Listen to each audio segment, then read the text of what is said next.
ये कहानी एक ऐसी लड़की की है जो अपने जीवन में भूत प्रेतों को महसूस कर सकती है। मैं और मेरा बॉयफ्रेंड और मेरी दोस्त यूं ही अचानक घूम रहे थे। न जाने क्यों अचानक हमें एक पुराना कब्रिस्तान दिखा। घर पहुंचने के बाद मुझे 1 घंटा लगा अपनी बदन की कपकपाहट रोकने में। बरसों हो गए थे किसी आत्मा को देखे हुए। ये कहानी एक प्रिया की। एक रात मैं और मेरा बॉयफ्रेंड और मेरी दोस्त यूं ही कार में घूम रहे थे। रास्ते में एक पुराना कब्रिस्तान दिखा और न जाने क्यों हम उस कब्रिस्तान में चले गए। मुझे आत्माओं को महसूस करने की एक अजीब सी शक्ति है। हमारी कार जैसी उस कब्रिस्तान के पास पहुंची, मेरे अंदर मानो एक अजीब सी बेचैनी फैल गई हो। वो दोनों कार से उतर गए, लेकिन मैं अब भी कार के अंदर बैठी रही, मानो कोई एक ऐसी पावर जो मुझे उस कार के अंदर ही बैठा के रखी हो, मुझे कोई रोक रहा हो।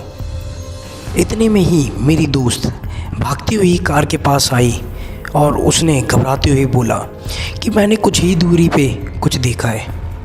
हम तीनों तुरंत ही कार में बैठे और उसी दिशा में कार मोड़ दी। अब जैसे ही हम उस दिशा में बढ़ने लगे, मानो मेरे शरीर में एक अजीब सी बेचैनी फैल रही हो। मेरी दोस्त और मैंने देखा कि उस कब्र के पास एक काली आकृति खड़ी थी। हम जितना उसके नज़दीक जाते, मेरे बदन की कपकपी उतनी बढ़ती जाती। उस आकृति को देखकर लग रहा था कि वो परछाई मुझे चोट पहुंचाना चाहती है। मेरे अंदर एक नफ़रत और दर्द की लहरें घुस रही थी। मैं अपने आप को रोक नहीं पाई और ज़ोर ज़ोर से रोने लगी। मेरी दोस्त और मेरा बॉयफ्रेंड वहाँ रुकना चाहते थे, खासकर मेरा बॉयफ्रेंड, क्योंकि उसने तो वहाँ कुछ देखा ही नहीं। लेकिन मैं वहाँ रुकना नहीं चाहती थी। मेरा मन कह रहा था कि ये जगह तेरे लिए सही नहीं है। घर पहुँचने के बाद मुझे 1 घंटा लगा अपनी बदन की कपकपाहट रोकने में। बरसों हो गए थे किसी आत्मा को देखे हुए, लेकिन ये कुछ अलग ही था। इस आत्मा का अनुभव कुछ ऐसा था मानो उसका कोई बरसों पुराना हिसाब हो मेरे से। ऐसा अनुभव मेरे को पहले भी हुआ था जब मैं करीब यही 9-10 साल की हुआ करती होंगी। मैं और मेरी दोस्त हमारे गार्डन में बने एक क्लब को सजाने में लगे पड़े थे। उसके लिए हम काफ़ी चीज़ें ढूंढ भी रहे थे। अचानक ही हमें गार्डन के बाहर सीमेंट की पट्टियों का ढेर मिला और कुछ जंग लगी टीन के डिब्बे और कुछ अजीब चीज़ें बिखरी पड़ी थी। इतने में मेरी दोस्त सामान की तलाश में दूसरी ओर चली गई और मेरी नज़र पड़ी एक गड्ढे पे।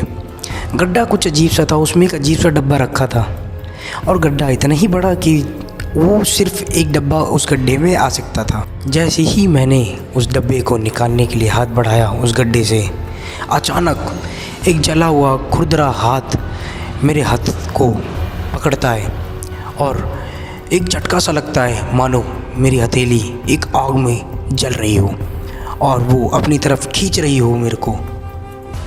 मैं काफ़ी घबरा गई और घबरा के चिल्लाया। मैंने अपना हाथ उस हाथ से छुड़ाने की कोशिश की, लेकिन उस हाथ की पकड़ इतनी मजबूत थी कि मानो मेरा पूरा शरीर कँपकँपाने लग गया हो और मेरी सांसें रुक गई।